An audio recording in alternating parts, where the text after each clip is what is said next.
Karl Grossman is a Long Island-based journalist and the host of the television program Enviro Close-Up with Karl Grossman. The title of his presentation tonight is The Influence of Development Interest Actually, on we've changed that to nuclear issues. Nuclear Issues. Nuclear issues. Aha. Sandra, I can talk on, I thought maybe you wanted me to talk about why Long Island has and is developing the way it is, because as a reporter I've investigated that. That And sounds it has to do interesting with, too. It has to do with this commodity,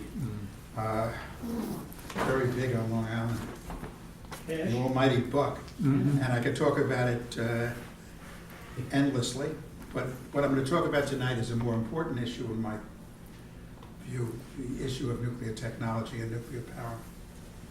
Nuclear power it is. Karl Grossman is a pioneer in combining investigative reporting with environmental journalism. In 1962, he covered the push by Robert Moses to build a 4-lane highway the length of Fire Island, a scheme finally stopped by the creation of Fire Island National Seashore. That was my first big story, fighting Robert Moses Wow. on Fire Island. And that's how I connected investigative reporting and environmental journalism. He's written a long 20 years old. What was he trying to do there? They wanted to build he loved highways. That's Oh, why oh. that's why you have the mess that you have now. I mean, why money didn't go into mass transportation in the southern state, northern state, LIE. It's all Moses. Right. Never drove a car. Always chauffeured. Bob Caro in Power Brokers said never knew how to drive. And he wanted to build a road. What is the Barrier Beach, or what is Long Island for, but another highway?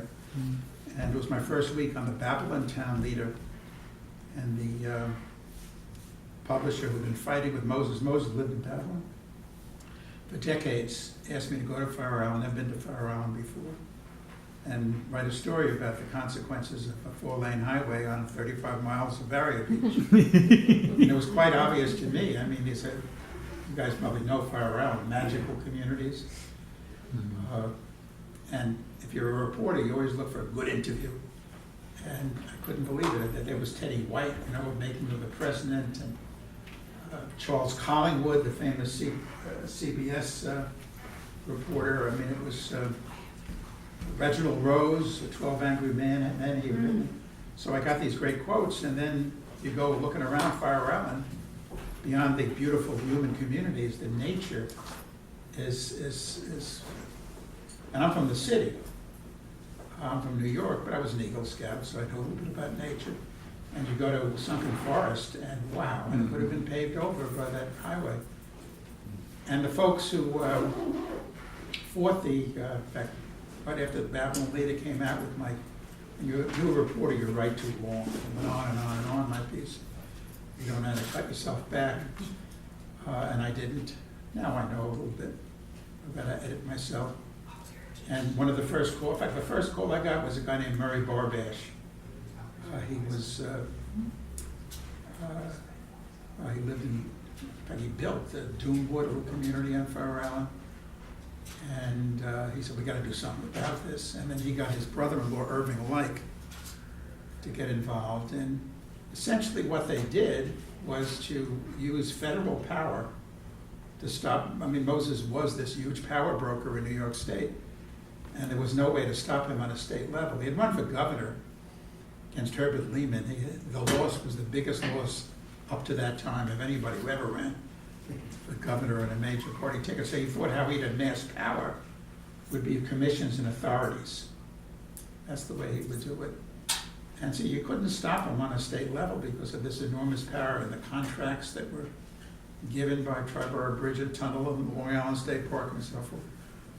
But the notion was that if we can get this thing, Fire Island, to become a national seashore, that would be the way to trump Moses. And Stuart Udall, I remember the day Stuart Udall came to Fire Island, and him standing there at Sunken Forest. And here's a guy from the Southwest, from Arizona, looking at these gnarled hollies, manicured by the ocean winds. I mean, at that point, a national seashore was a new thing. Cape Hatteras had been created, but it was to have a national seashore just 35 miles from New York City was going to be, pretty unusual.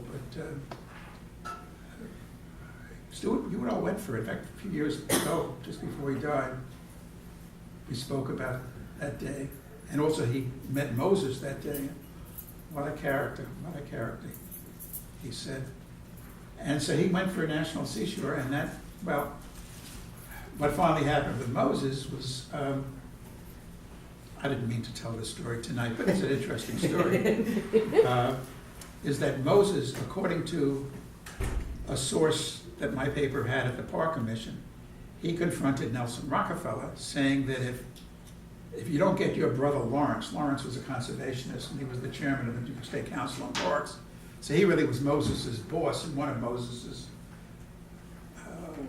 worlds, and he was, well, he was appreciative and he was supportive of the notion of passive recreation as opposed to active recreation, and supportive of the notion of a seashore, national seashore. And according to our source, very close to Moses, Moses told Nelson Rockefeller, if you don't get your brother off my back, I'm going to resign everything. Metropolitan, everything. Park Commission. I mean, he obviously presumed that the whole state would come to a standstill without him. And this was like a collision between two powerful figures, and Nelson Rockefeller was not threatened, and Moses resigned on everything, except he kept he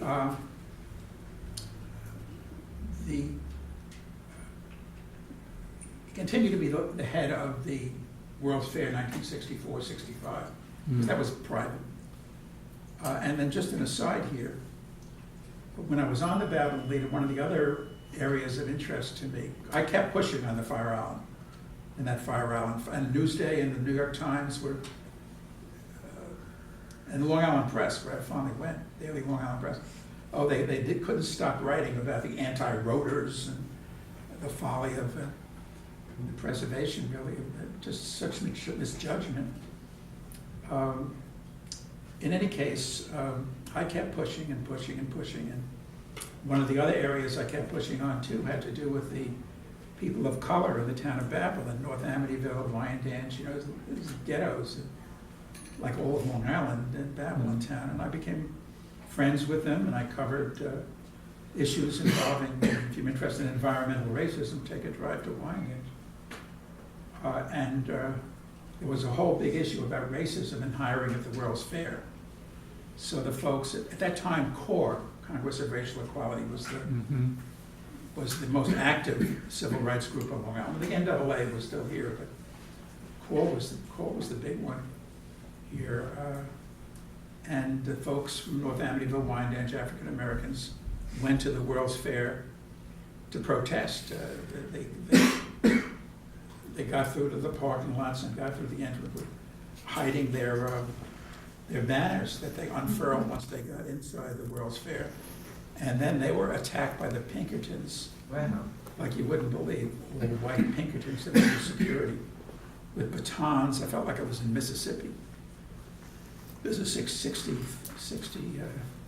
the end of 60, when the World's Fair opened in 63. Or it could have been early 64. 64 it was, not 63. Early 64. And my newspaper, this Babylon Leader, had been sold January 1, 64, so I didn't have the protection of Judge Cooper, who was the publisher, of my editor, John Marr, who went to Harvard. He was Norman Mailer's roommate at Harvard, wonderful editor, my first editor. And I took pictures and I wrote another long story about civil rights people. In fact, the headline of a chain bought the Babylon Leader. The printers wanted another $25 a week, and Judge Cooper wouldn't give it to me. He struck, and we had to print the paper out of town, and Judge Cooper just sold the paper to this chain, Sunrise Press, and was its name. And so in all the papers of Sunrise Press, it was like Jail Pavilion 4, and it was the Long Island protesters. And then Friday, the papers came out Thursday. That Friday, was called in by Wilson Stringer, who was the vice president of Sunrise Press. And I sat down, Mr. Karl, Mr. Moses is very upset with what you wrote. You're fired.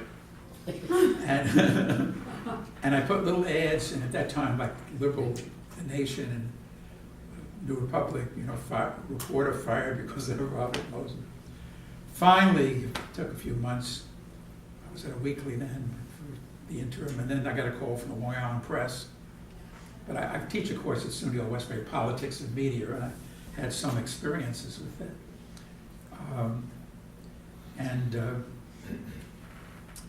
Dick Ornauer, who was the Nassau Suffolk editor of the press, he somehow finds me. I was hired to cover Cops and Courts at the 1st Precinct in North Lindenhurst, Suffolk Police 1st Precinct. And I get a call, it's 1 hour, Dick Ornauer, your editor, and just wanted you to understand, you're never to write a story involving Robert Moses or any commission or authority that he headed. And I said, well, what do I do if I have a fatal accident in the Southern State Parkway? Give it to another reporter. So that was one of my first cases of politics of media, you know, politics of media. But meanwhile, what Irv and Murray did was flip the strategy when it came to the Shoreham nuclear power plant. There, instead of, I mean, the Atomic Energy Commission never denied an operating or construction license for a nuclear plant anywhere, anytime. The same was to occur with Shoreham. In fact, it was licensed to run. Went through some low power testing. So there was no way to beat Wilco and Shoreham on the federal level. But what Irv figured is that, and when the nuclear juggernaut took shape in the middle 40s after the war, when they started pushing civilian nuclear technology, they preempted states and localities and all kind of things, radiation issues. But what Irv figured is that the law of condemnation still exists. Like if Nassau County or the state or the village of Freeport want to, you know, widen the highway, or they can condemn it. Condemnation is something local and state governments and the federal government can do too. And so they figured, let's put together the Long Island Power Act. It was passed in 1985, giving what would be the Long Island Power Authority the power to eliminate Wilco as a corporate entity if it continues with its nuclear plants. Mm-hmm. You know, that power of condemnation. And even though Wilco was under, at that point, the presidency and chairmanship of William Catacasinos, who was a former assistant director at Brookhaven Lab, Catacasinos gave up. I mean, a golden parachute he got, I think it was like $100 million plus, helped him in making his decision. But he was like a nuclear, Brookhaven Lab, I'll explain in a few minutes the nature of it, because it's on Long Island, and it's very important in terms of the nuclear plants that would have happened on Long Island and elsewhere around the nation. But Catacasinos, I mean, he was so dumb about it. I remember after the 3 Mile Island accident, I interview him and he says, well, look, this is after TMI showed, you know, the catastrophic consequences of a nuclear was, he said, I mean, Riverhead, he'd come to Riverhead, he was still pushing nukes at that point. And he said, look, if there's an accident, there'd be a cloud of radioactivity go up in the sky and then just float away, dissipate. And I said, I don't think so, Mr. Catacasinos. He had been brainwashed fully at Brookhaven Lab, where he had been for years. But in any case, what occurs is that they flipped the Fire Island strategy when it came to Shoreham and had the feds move in. I mean, had the state move in to trump the feds. And very importantly, it was never to be just Shoreham. It was always in all the licensing papers, Shoreham Nuclear Power Station number 1. There would be 2 more at Shoreham, and 4 at Jamesport to the east along the Long Island Sound. And much more. One, in fact, in Bridgehampton, near where I live, out east. And some others along. See, nuclear power plants need a lot of water as coolant, 1 million gallons a minute. So that they're looking for places, they've looked for places to build them that are near places that they can suck in the water and have the water discharge after serving as a coolant. And just give you some background quick on Shoreham and this plan to make, well, in the parlance of the nuclear establishment at the time, a nuclear park. That's what Eastern Long Island was to become, a quote, nuclear park with 7 to 11 nuclear plants. How this all begins is that Con Edison in the late 1950s wanted to build a nuclear plant in Ravenswood in Queens. And just so you know where the location is, when you go on that overpass before you get into the Queens Midtown Tunnel, if you look to the right, to the north, you see these big stacks, Big Alice, and other fossil fuel plants of Con Ed, or were of Con Ed, now they're in other hands. And Con Ed figured that we would build a nuclear plant there. You know, we have these other power plants, let's build a nuclear plant. And the geographic center of New York City. And I mean, they were supported. And then you had the Atomic Energy Commission. The Manhattan Project becomes on January 1, 1946, the Atomic Energy Commission.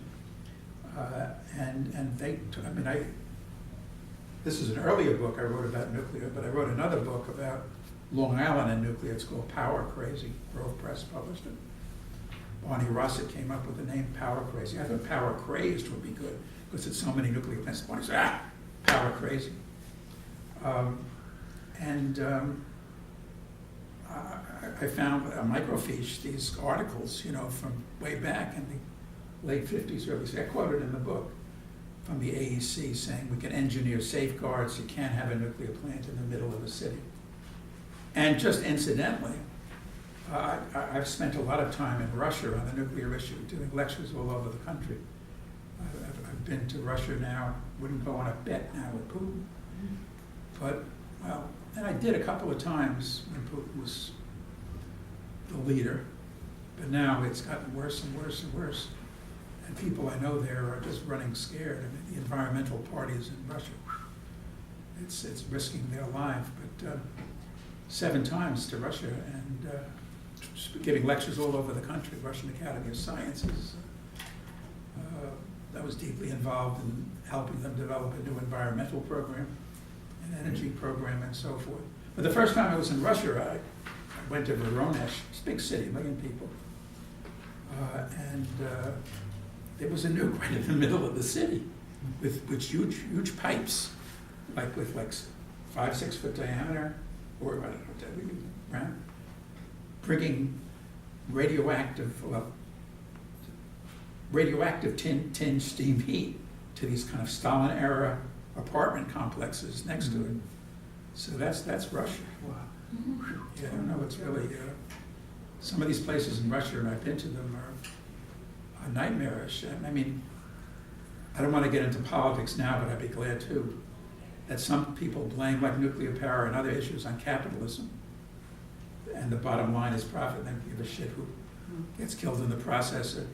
And that they're right. The left is right. But when the right says you set up a government agency, government entity, which is all Russia was before the Soviet Union was, before the end of communism, there are vested interests created also. Some of it actually profit by some of the people who are the scientists or the bureaucrats, like in their nuclear establishment.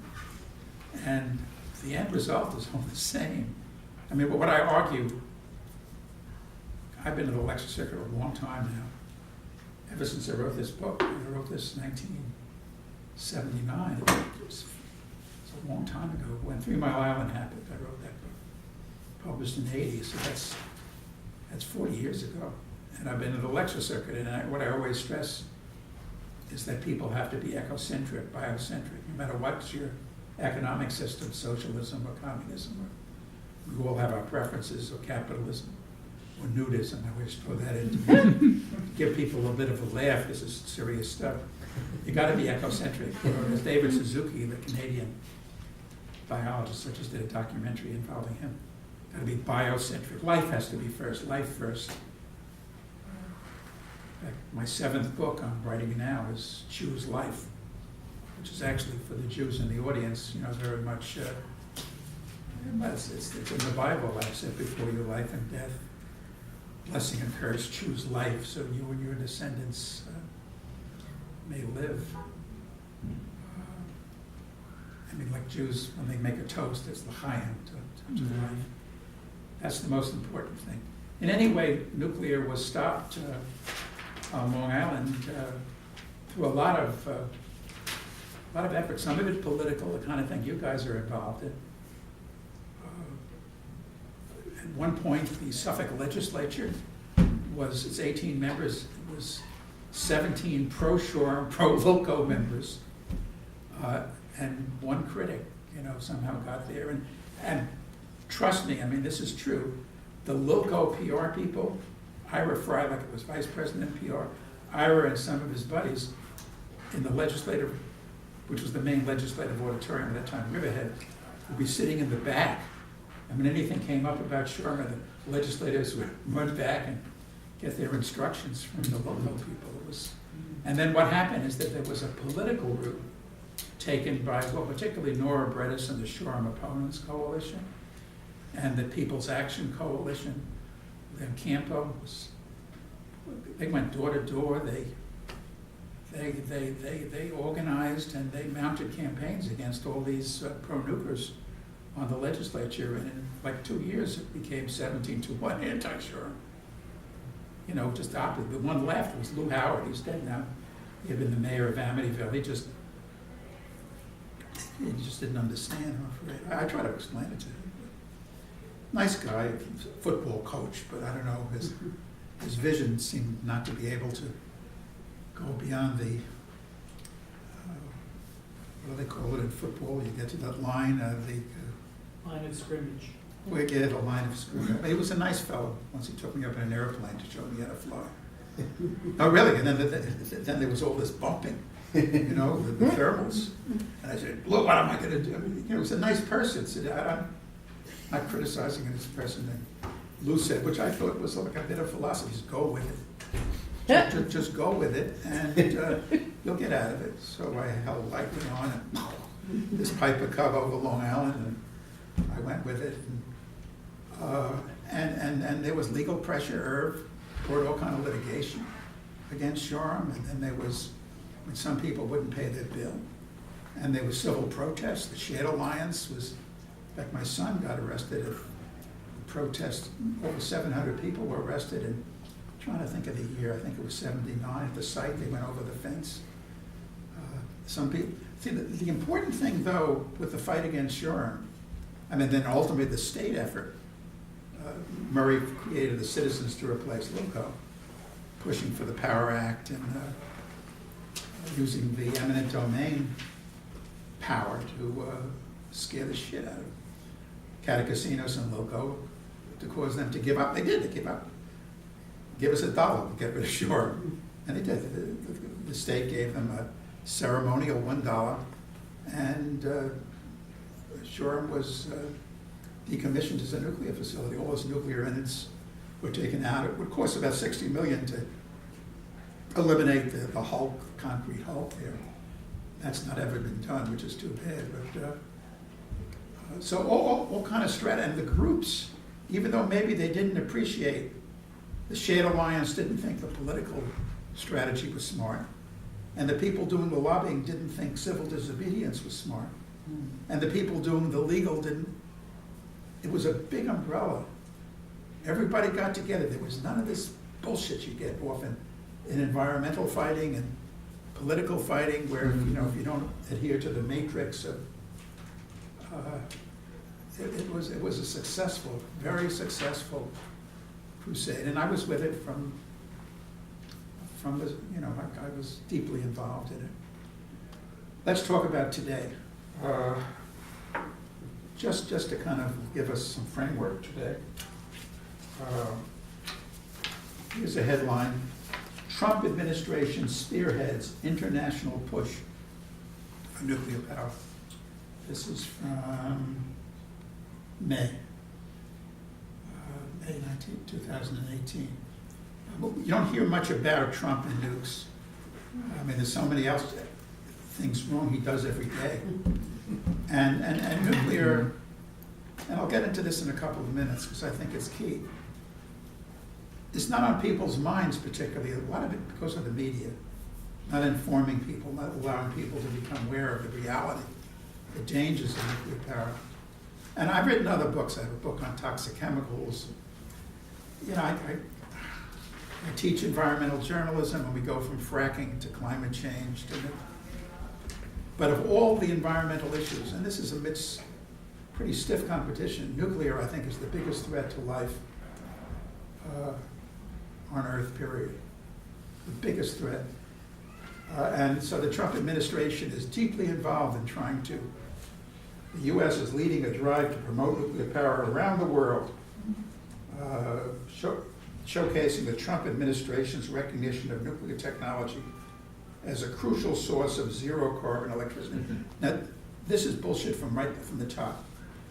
If anybody ever tells you that nuclear is carbon free, it's green, all you got to do is say, yeah, maybe a nuclear plant doesn't emit greenhouse gases, but the nuclear cycle it is laden with, it's carbon heavy.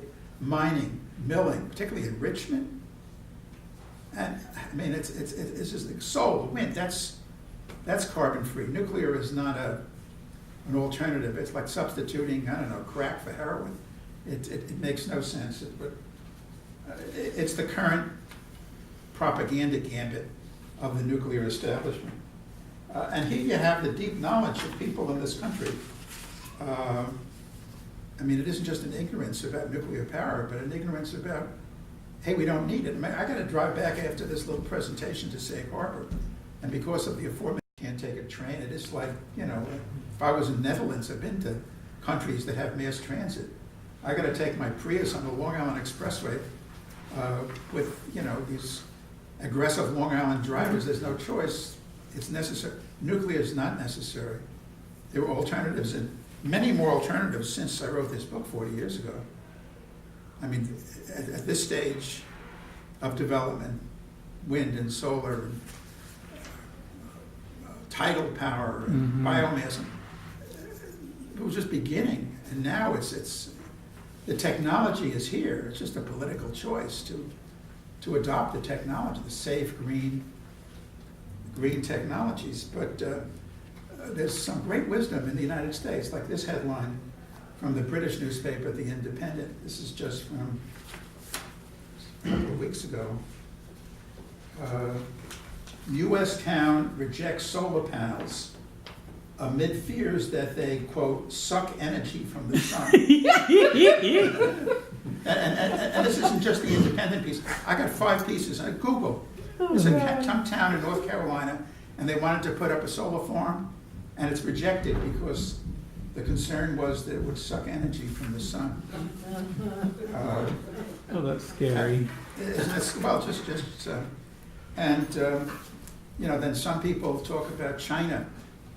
You know, we got to keep up with China. Here's a piece from the MIT Technology Reviews, just out, December 12th, 2018. Was that a week ago? China's losing its taste for nuclear power because of the economics and because, like, people don't want it after Fukushima. Now, let me just jump into nuclear power, and I'll do it by pointing to some things in this book. Well, I'll tell you how I got into this book. I had a show called Long Island World on Channel 21 in the 70s, and the folks at WRW asked me to do a piece on nuclear power. I didn't know much about nuclear power. So I interviewed, this is not good investigative reporting, but I didn't know that in nuclear power you really try to find out what's really happening, get to the truth of an issue, the capital T. That's hard to do, let me tell you. Study it, study it, study it, get to know it. So I interviewed, you know, some opponents, and then I went to Brookhaven Lab, which was set up, as I had mentioned, to be a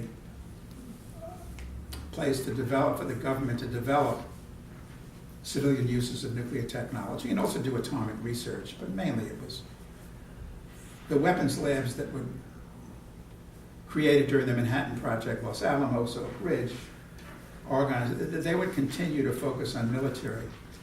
And they figured at the end of the war, but what they figured was that we can make more bombs. I mean, ultimately we made 30,000 atomic and hydrogen bombs. But what else can we do with nuclear technology to keep our jobs? And like Westinghouse and GE were the main contractors during the Manhattan Project. Our government loves to give, I mean, you go to some federal facility and you see Wackenhut Security, they love to give out contracts. And so Westinghouse, GE wanted to keep its contracts, and the folks, the engineers, the scientists of these labs, they wanted to keep their jobs. You know, and there's a great book called City of Fire, I quote in my book, about Los Alamos in 46, 47. There was such fear. We're gonna have to go back to teach physics at the University of Tennessee. Some of the scientists felt, what are we gonna do to perpetuate this vested interest? I mean, hundreds of thousands of people were employed to the Manhattan Project, billions were spent. What are we gonna do we can continue to build bombs? And they continued, atomic bombs and hydrogen. In fact, Edward Teller, he was essentially given his own laboratory, Lawrence Livermore Laboratory. I mean, he has this important fight he has between Teller and Oppenheimer.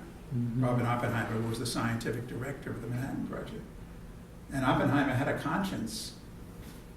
And Oppenheimer says, we physicists have sinned, and Teller didn't get it.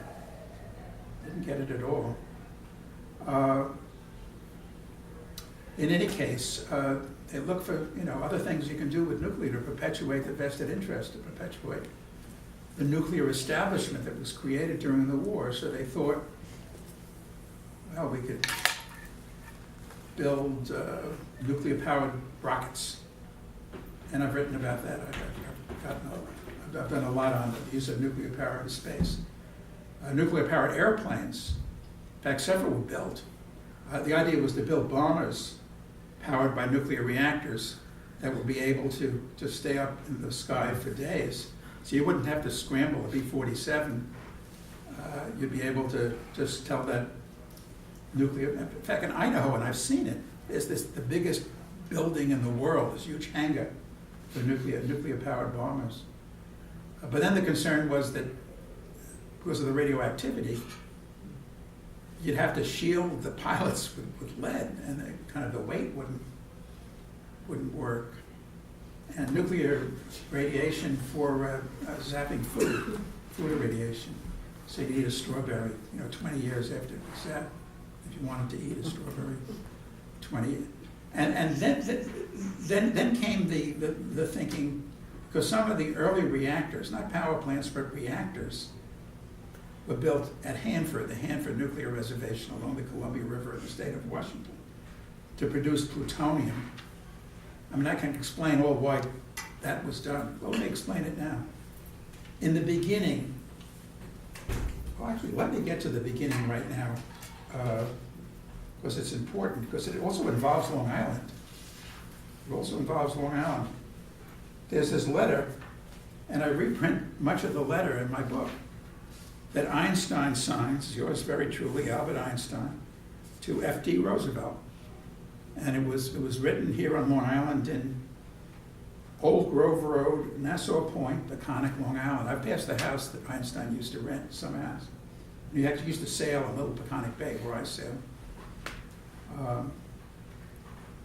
And some of the scientists who, like Einstein, were refugees from the Nazis, and fission had been done in Germany in late '38, understood that Hitler could use the process for a weapon. So, and this is Teller, Hungarian Jew, and Szilard, also a Hungarian Jew. I'm actually half Hungarian Jew. I kind of feel that I have a kind of weird responsibility, in a small way, for what happened in terms of these Jews from Hungary. It was apparently a very famous gymnasium in Budapest, where a lot of those guys had gone. That's how they got into atomic physics. And Enrico Fermi, who was an Italian, but he was actually married to a Jewish woman. And of course, they go visit Einstein on Nassau Point. It's a little peninsula coming out of the North Fork. And they help him write this letter. In fact, Szilard largely writes the letter. And in the letter, I reprint the whole damn thing, or most of the letter, I don't remember all the first page. And what the letter says is that, I'll start here on the second page. The United States has only very poor areas of uranium and moderate qualities. There is some good ore in Canada and the former Czechoslovakia, while the most important source of uranium is the Belgian Congo. If you ever wondered why the U.S. has been very preoccupied with who runs the Congo, the view of the situation you may think is that it goes on. And it goes on to suggest approach government departments, keep them informed, to speed up the experimental work. Talks about university laboratories getting involved. I understand that Germany has actually stopped the sale of uranium from Czechoslovakia. So what the letter says is, and I saw this letter the first time I was a kid. My parents took a trip to Hyde Park with me and my brother and I. And I saw this letter. It was in a display case. Probably the most important letter in certainly the 20th century, if not beyond that. So with Einstein's name on the bottom, and with the understanding Roosevelt was pretty swift that something had happened in Germany that could change everything in terms of warfare. Roosevelt ordered a crash program. He appointed Leslie Groves, who came from the Army Corps of Engineers, to develop what was called the Manhattan Project. Very little, well, the project had to do with Manhattan a little bit, but it was mostly these sites in the Midwest and the West. And Oppenheimer, the aforementioned Oppenheimer, a physicist, was toward California, Berkeley, was given the job of scientific director. And as I mentioned, as this letter mentioned, there was very little high quality, high grade uranium ore. And you got to understand, I don't want to get into a scientific lecture, but for fission to occur, you can't just take any chunk of uranium. 99.3% of uranium is uranium-238, and it's not fissile. In other words, if hit with a neutron, which is what they did in Germany.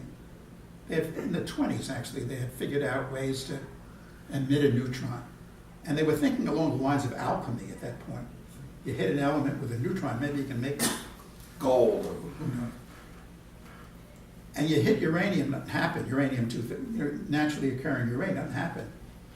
But if you got enough uranium-235, it would split, it would fission. But you need pretty high-grade uranium, and so forth and so on. So on one hand, what the Manhattan Project did was to develop a bomb using uranium. The Hiroshima bomb was 90% U-235, and that enrichment of the uranium occurred at Oak Ridge. This huge facility was built at Oak Ridge, kind of a filtering system. I mean, that's very simply put, to enrich, to get more U-235 out of uranium. And then meanwhile, in 1942, there was the discovery that if uranium-238 was in the proximity of fission, it would change into plutonium-239. It would pick up a neutron, the atomic number would change and so on. And so what they did, on the other hand, during the Manhattan Project was to build these plutonium production reactors at Hanford just to produce plutonium. And the Nagasaki bomb was plutonium, 18 to 20 pounds of plutonium. And essentially all the atomic bombs since are plutonium, as the literally at their core.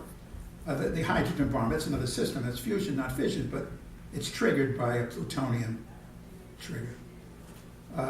And out of these early reactors at Hanford came the notion of nuclear power plants. What we could do is, because they were hot as they ran, what happens when you have fission is you get heat, you get alpha rays, beta rays, and gamma rays.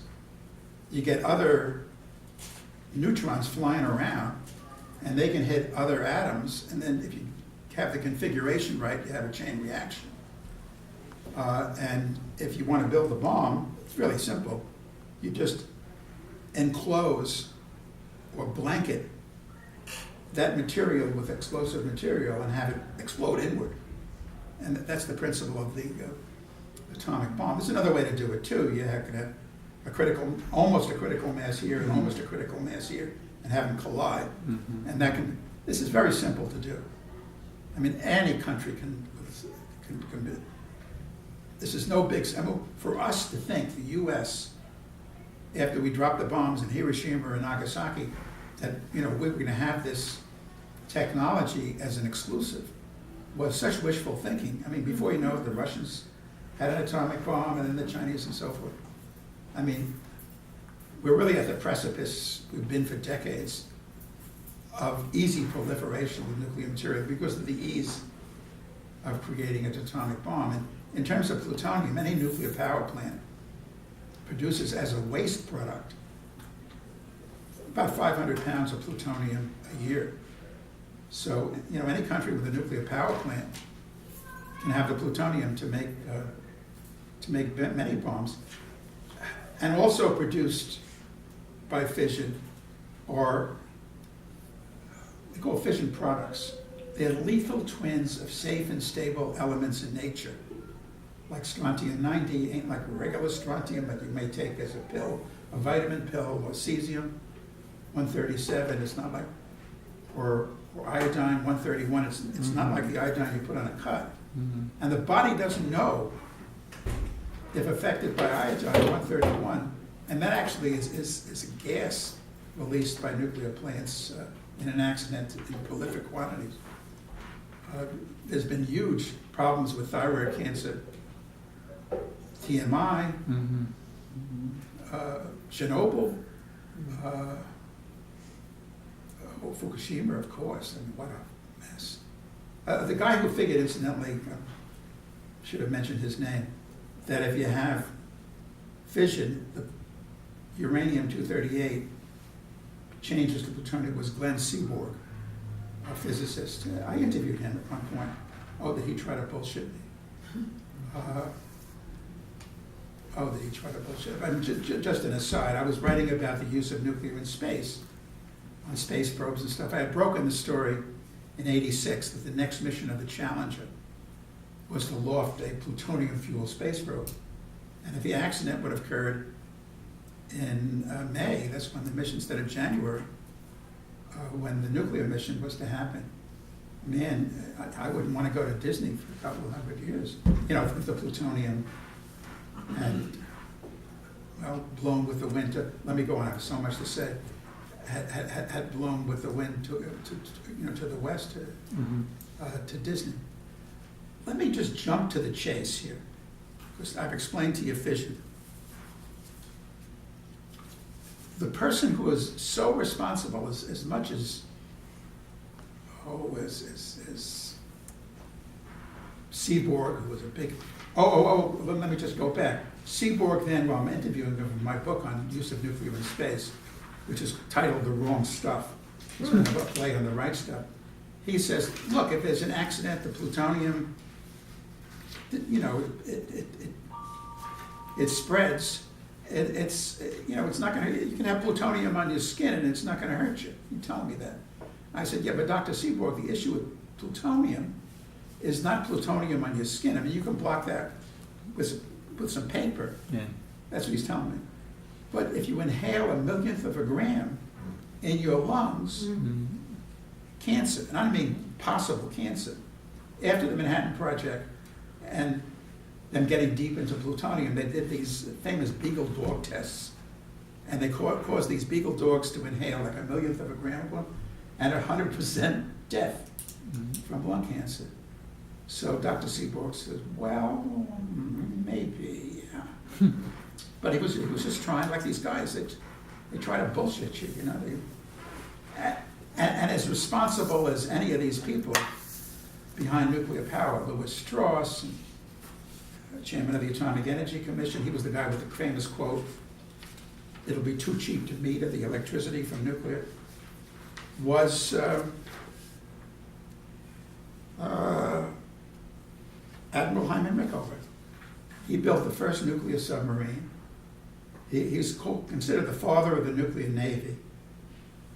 And in fact, he was in charge of construction of the first nuclear plant in the US, civilian nuclear plant, Shippingport in Pennsylvania, it's near Pittsburgh. In fact, Lewis Strauss, when Shippingport opens, because Shippingport was built by the Division of Naval Reactors under Rickover, and the Atomic Energy Commission, the government built it. And Strauss says that with that opening to the utilities, if you don't build nuclear power plants, we the government will. We the government will. And at that, you know, in that period, the 50s, opened in 57, you can see government control site, and many of the plans for nuclear power plants. But for some reason, ultimately, Admiral Hyman Rickover saw the light. And he resigns from the Navy in 1982. And he gives a speech. You can get the full speech, just Google it. But in late editions of my book Cover Up, again, it came out in 80. But in 82, the speech was made. And what Rickover says, and you know, I'll quote him, and this is Rickover. I'll be philosophical. Until about 2 billion years ago, it was impossible to have any life on Earth. That is, there was so much radiation on Earth, you couldn't have any life, fish or anything. Gradually, about 2 billion years ago, the amount of radiation on this planet, and probably the entire system, reduced and made it possible for some form of life to begin. I mean, what he's talking about is the radioactive poisons going through their half-lives and cooling out, and then you could have life. And that amount of radiation has been gradually decreasing because all radiation has a half-life, which means ultimately there will be no radiation. Now, Rickover went on, when we go back to using nuclear power, we're creating something which nature tried to destroy to make life possible. Every time you produce radiation, a horrible force is unleashed, in some cases for billions of years. I mean, some of what they call waste, but it's the fission products are the waste. Most of it is thousands of years, hundreds of years, millions of years, some of it is billions of years. And I think this is Rickover now, not Greenpeace. There, I think the human race is going to wreck itself. He said he doesn't believe nuclear power was worth it because it creates radiation. And he calls for the outlawing. We outlaw nuclear reactors. Again, that's Rickover. That's the stakes here, guys. And the thing I disagree with in terms of Rickover, I think he's being too anthropomorphic. You know, talking about human race going to wreck itself. What about other life on Earth? Now, there is some life on Earth that could absorb more radiation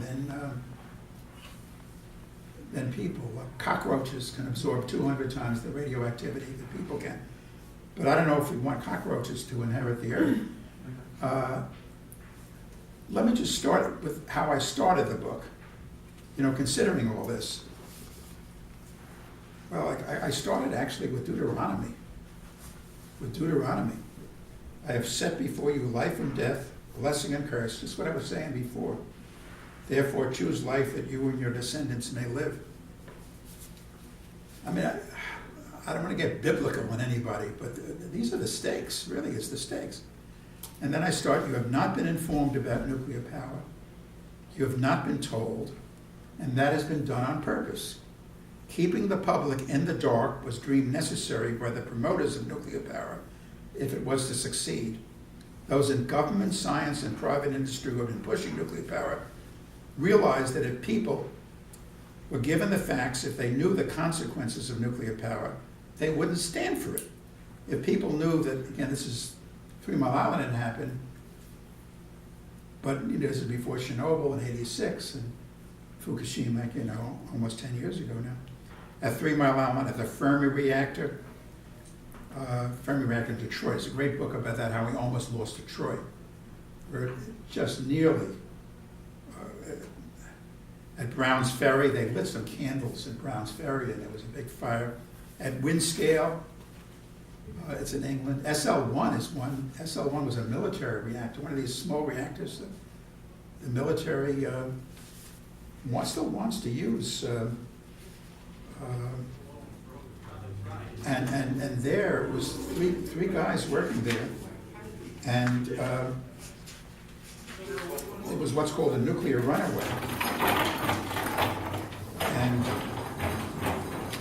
here they say nuclear plants can't explode. Like, what the hell is that? That's a picture I got through the Freedom of Information Act from the government, because they did tests. That we've been told that a meltdown is the worst that could occur, like what occurred at 3 Mile Island. Well, And that takes a few hours before the core melts down through the stainless steel containment vessel and through the cement base of the plant, and ultimately hits the water table under a plant. And then a plume is released, with the interaction of the molten hot core and the cold water. And that takes 4 or 5 hours. And that's the time that is proposed for evacuation. But actually, there's a worse accident that can occur. It's called a reactivity accident or a nuclear runaway or a power excursion. And the way our government has handled it is by not handling it at all. In fact, Irving Like, at the hearings on Shore, Irv was an attorney for the Lloyd Harbor Study Group,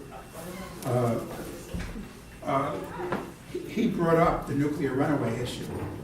And the Atomic Energy Commission panel said it was improbable. And then they did tests in the desert in Idaho. Well, they had done tests in the desert in Idaho.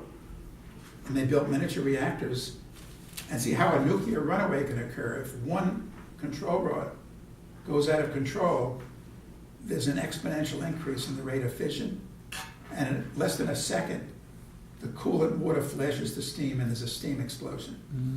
And all the fission products, all these lethal twins of safe and stable elements in nature get out. And that's what this was. In fact, when this occurred, Teller said, and you can Google this, Teller's comments after the Idaho test, if you're going to build nuclear plants, we're going to have to build them underground because of this nuclear runaway issue. And that would be too expensive.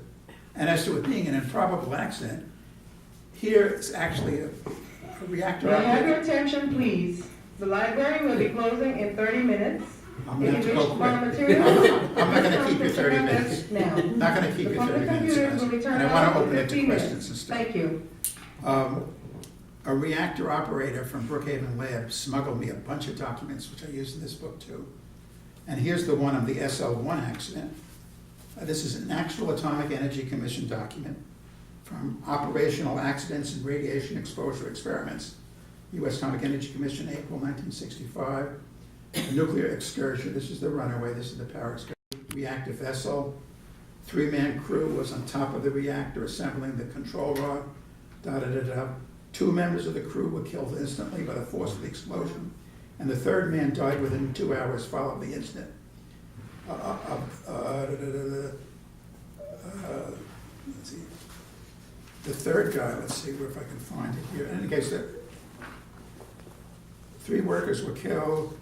The hands and the heads of the victims, so this is from another source, a book written on the 61 SO1 accident. A reactor control rod,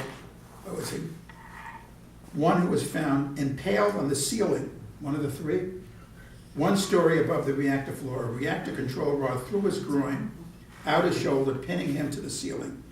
The hands and heads of the victim were so hot with radioactivity that they had to be severed and buried with radioactive waste. Their bodies were placed in lead-lined caskets and interred in lead-lined coffins. And where the hell I got that? I cite somewhere the book on this. So all kinds of accidents could occur. Chernobyl was a nuclear runaway. It's a little different design than we have. It's a Soviet design, but big explosion. Where did I want to go? Oh, okay. In the book, this book, and actually you can get it for free.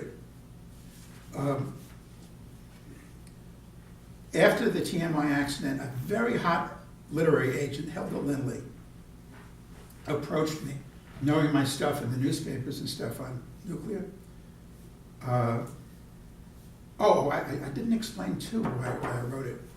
When I went to Brookhaven Lab for Channel 21 to do this little piece, this program on nuclear, I had gotten the comments from the anti-nukers, and then I put my microphone in front of the scientists at the lab, and they said, well, maybe you'd have a minor accident every 200 years.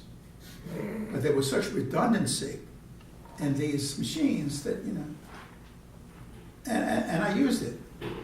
And I remember I was on another story, an open space story in Sagaponic, and I got the news that 3 Mile Island was undergoing a meltdown. And that day, I thought, those bastards, they were trying to bamboozle me and my viewers, those scientists. As I wrote the book, I understood even more how they were trying to bamboozle me and my viewers. And that committed me to do a book. To sit down, took a year to do this book. All of '79. Well, flip ahead now to, so then I met at a party in Sag Harbor where I live, this couple, Marty and Judy Shepard, who have a small press out in Sag Harbor. And I told them the story I just told you. He said, we'll publish the book. And actually it's been a big seller of their press. And then jumping ahead 32 or 3 years, the Fukushima accident occurs, and this is post-Chernobyl, and Marty says, let's put out a new edition of the book. This is a new edition. And I said, I will get a major publisher to, whatever you do in publishing to, give them the rights. And the next thing I know, a couple of weeks later, Marty says, I can't believe it. None of the major publishers will touch a book on nukes. And he said, well, I'm going to set it in type, the new edition. We have the pages from the old one. You write a whole new introduction, which I had written a whole big introduction.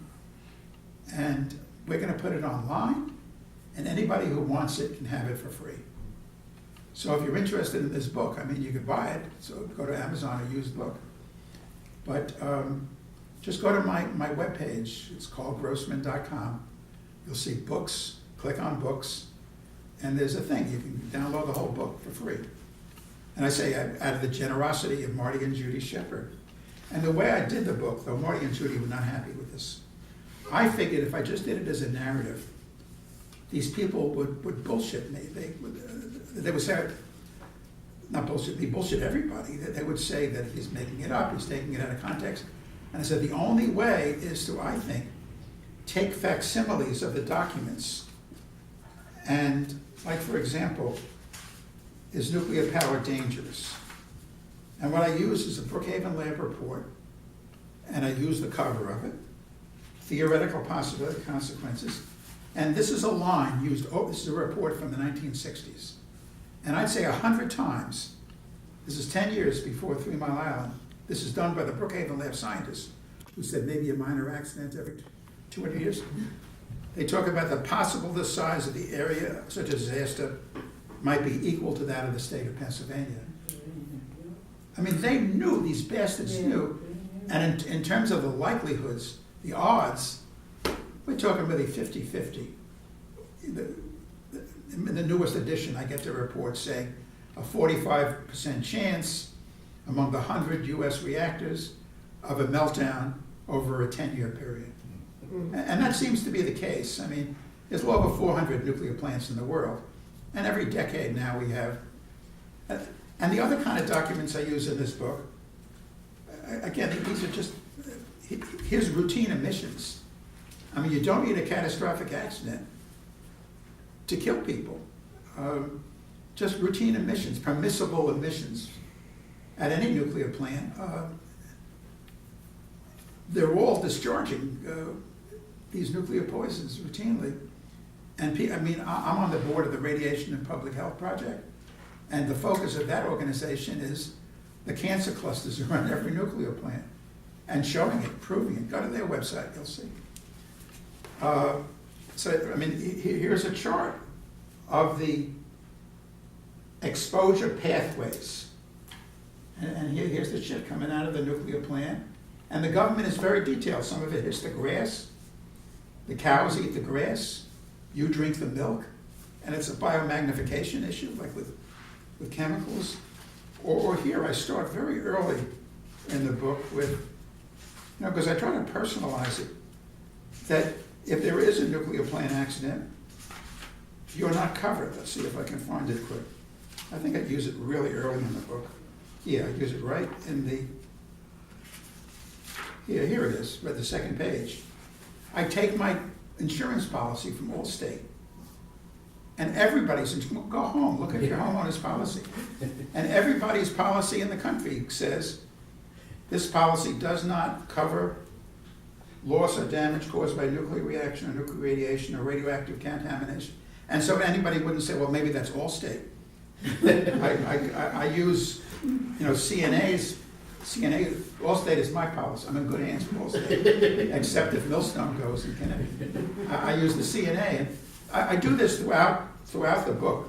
Or here's the safety manual for Brookhaven Lab.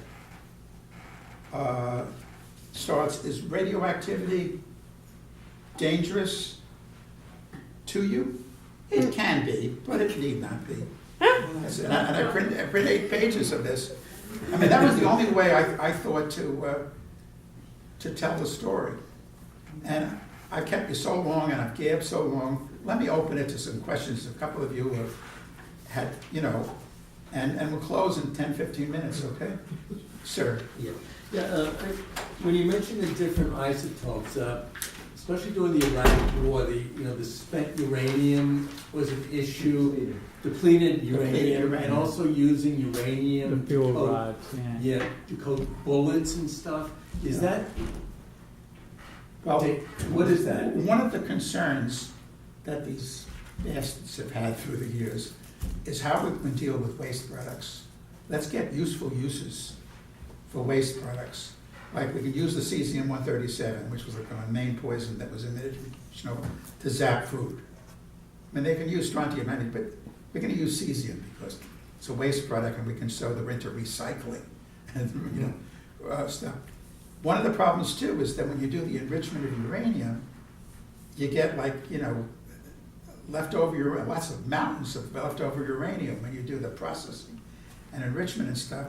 And then they figured if you coated bullets with depleted uranium shells, they'll pierce like a tank or an armored troop carrier. They'll pierce. And so it's a great use for depleting. It also creates a nuclear battleground. And the shit's going to be around for, we're talking about uranium, we're talking, umpteen years. We're talking millions upon millions of years. And in fact, with all this stuff, the one thing I've learned doing this environmental investigative reporting for so many years is that there's an alternative to virtually every polluting process and product. And if they wanted to, have shells that would pierce tanks, and so you can use tungsten. I'm not advocating war, but if you want to have a shell that would go into and pierce a tank, you could use tungsten. Probably better to use it than that than bulb. That's pretty wasteful. But again, they're always looking for alternatives, and the devastation caused by these nuclear battlefields in the Balkans, a lot of depleted uranium shells were used in the Balkans, and in Iraq, and the cancers that have been connected to that. Just absolutely, I've done some TV programs on all that, sir.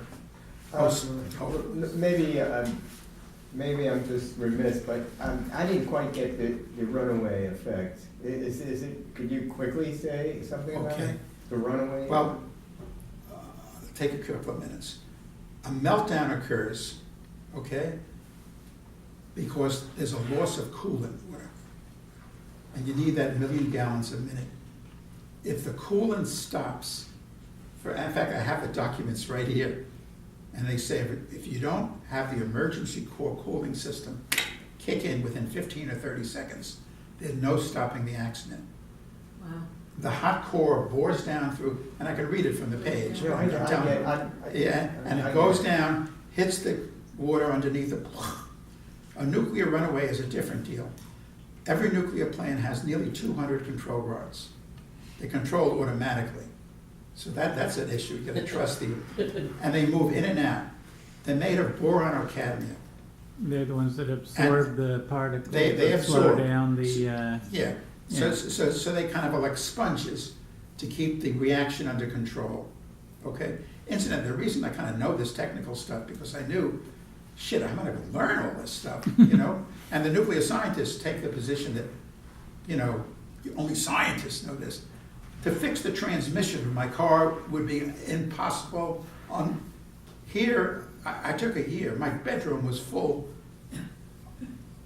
chest high with nuclear books and physics books. Everything in this book was vetted.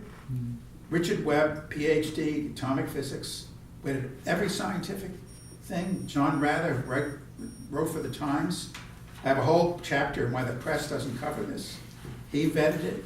Val Schaffner, very cool editor of the East Hampton Star, actually. My Mediterranean blood might have, I felt, be overreacting, but Val is as cool as any person deriving their background from England, you know what I mean?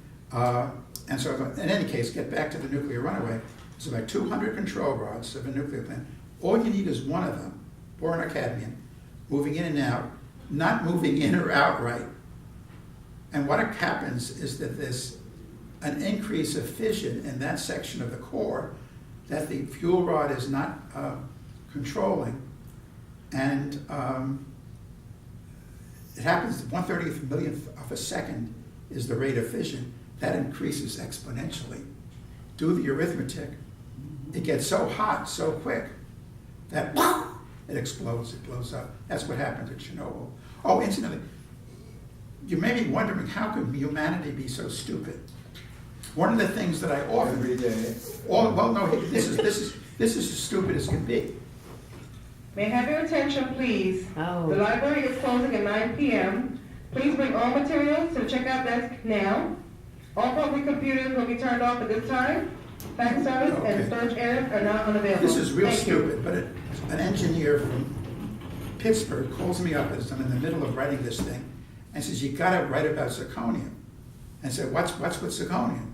So I meet him at my parents' apartment in Gramercy Park. My father got rich at one point. And my folks lived on Gramercy Park for 50 years, nice apartment. So I met him in Gramercy Park. I met him in the park initially, didn't know who it was or whatever. And he was one of the engineers who figured out how we're gonna do the cladding on the fuel rods. You know, there's thousands of fuel rods in a nuclear plant, little pellets of uranium fuel. And they tried all kind of metals to do the cladding, to like the Hold it together. well, it's like a pipe or like a tube, and they put the pellets in, and they couldn't. They figured stainless steel, but it all blocked. All this stuff was blocking the neutron action. So they finally settled on zirconium. They call it zircaloy. It's a bit of an alloy, but it's zirconium. Now the problem with zirconium, I have a whole page in here, but I'll paraphrase it, is that the only other industrial use at the time for zirconium was in flash bulbs. A little speck of, not before we had strobes and all, flash bulbs. Because at a certain temperature, I have the page here, I think it's 140 degrees or something like that. The zirconium first turns into, well, first it emits a hydrogen bubble. Remember the hydrogen bubble of 3 Mile Island they were worried about? No. Or in Fukushima, the reason those Fukushima plants blew up because of the production of hydrogen. They were all 6 of them were all GE reactors. Same as Shoreham was to be on Mark I. So what first happens with zirconium is they produce hydrogen, which can explode. And then you get a little hotter, not much hotter, and the zirconium explodes. So every nuclear plant in the world has fuel rods of zirconium, And so if there's an accident, a meltdown, or what happened in Japan, you'd have an explosion and everything inside the plant is out. And then to top it off, this is why I think this is the most important issue and people need to know about it. I've been doing all I can to try to teach people, but it's hard. Well, is next to every nuclear plant is a spent fuel pool. Yes. And it's like a swimming pool, and the water gotta keep going on, and you really gotta keep it cool. And if you don't keep it cool, you have a loss of water accident. And the spent fuel pool contains, a nuclear plant has to be refueled every 3 years. They take the old fuel rods out, they put in the new fuel rods, and they start up the process again. So a nuclear plant has, it could have decades of spent fuel rods. All you need is a loss of water accident. And all that zirconium in a spent fuel pool Gets heated up. will explode with all the plutonium and all this stuff. I'm telling you, this is. I can't even express how serious this is, how potentially catastrophic to life. And also I've heard, when they were talking about terrorists, Oh, throw a bomb in one of those pools. and then furthermore, like the World Trade Center terrorists, I mean, they were considering hitting Indian Point, and they flew over Indian Point, one of the planes. So no, and again, anybody with a nuclear power plant, like India was given by the Canadians a nuclear reactor under Atoms for Peace, and boom, they had an atomic bomb. Any country with a nuclear and trained nuke personnel. I mean, what I advocate, actually, talking about running to the chase, is there's parts of the planet which are nuclear-free zones. The United Nations have designated areas of the planet as nuclear weapons. Antarctica, parts of the Pacific.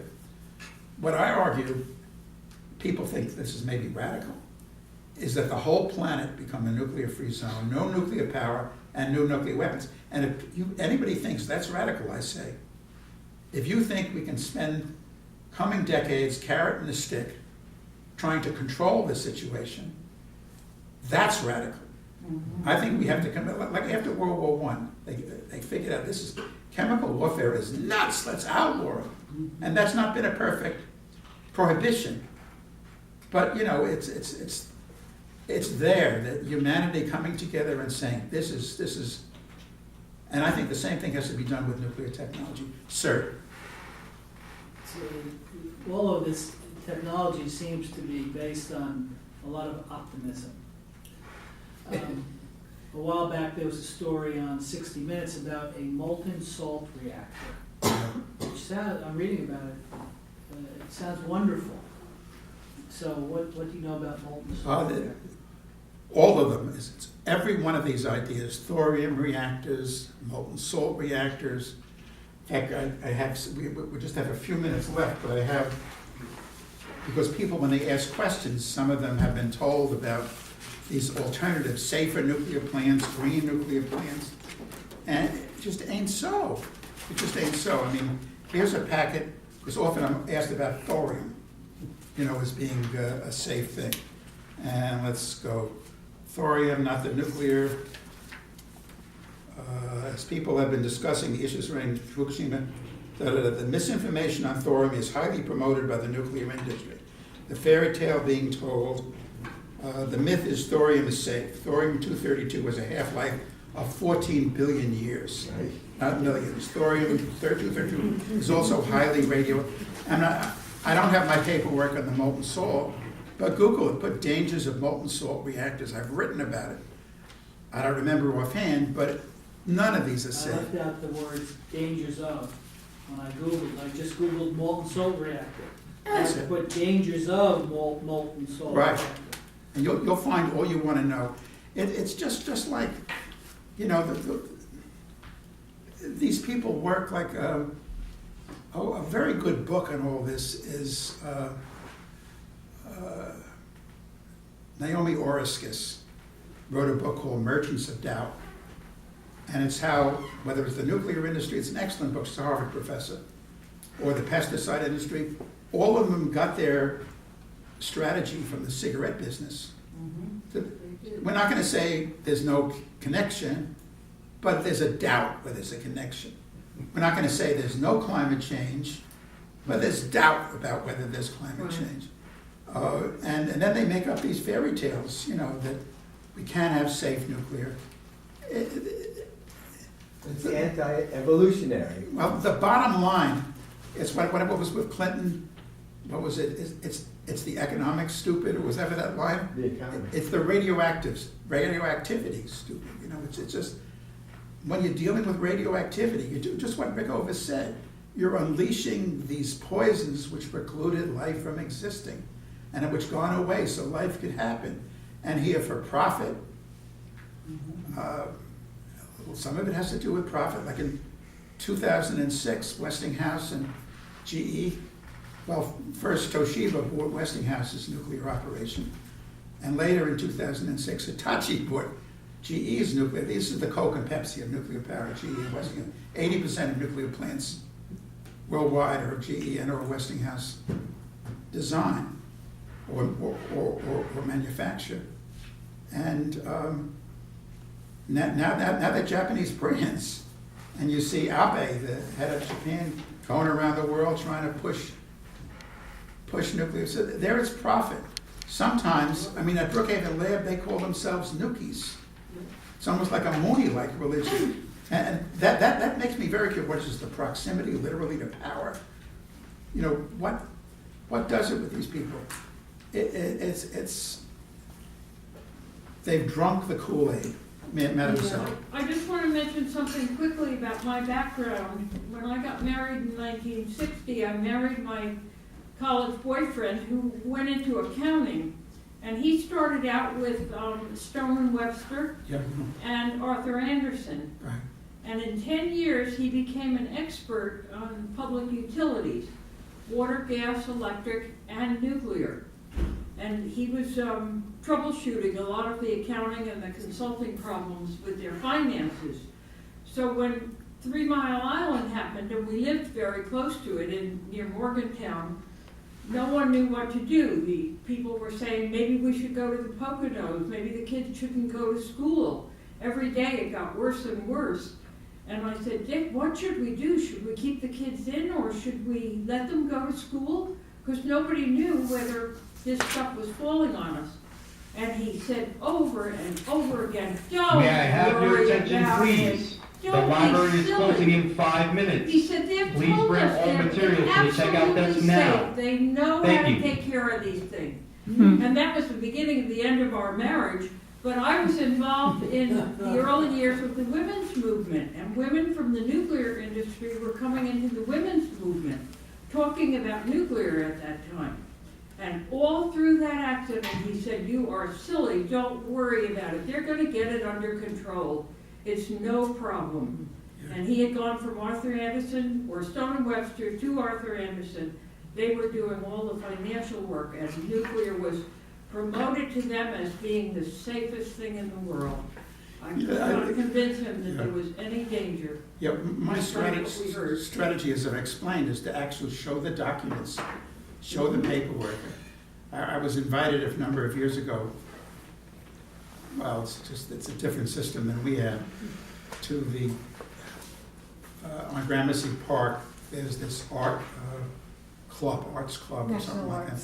Yeah, and a mayor of one of the bigger cities in China, I forgot the name of it, was there with his aides. And I was asked to come to talk about nuclear power. So I gave a talk much shorter than I've given to you, God knows. And then I also distributed them various documents, including what's CRAC 2, Calculation Reactor Accident Consequences, which the government put out in 1982. It was done at Sandia National Laboratory. It looks at every nuclear plant in the country and projects how many people will be killed, injury,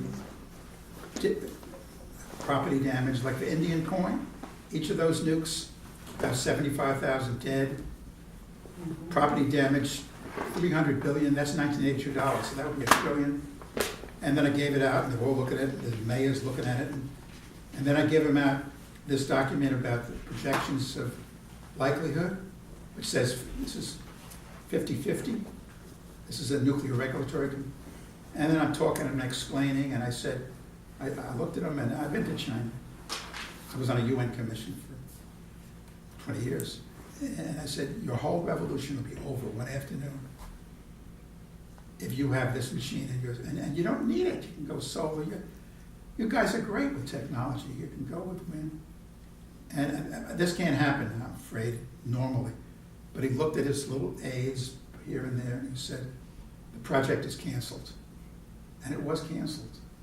So if you can get people, you can sit down with people, even maybe your former husband, and show them the facts, because they've been, a lot of them are very narrowly educated. They were in the nuclear navy. They were educated in these atomic physics departments at these universities. They go to a utility. So it's like somebody who's just been like, it's like tunnel vision. Brainwashed. Yeah, I hate to say it, but We we gotta were the run. personnel We're gonna based. lock you up here tonight. We Yeah, want to they thank you very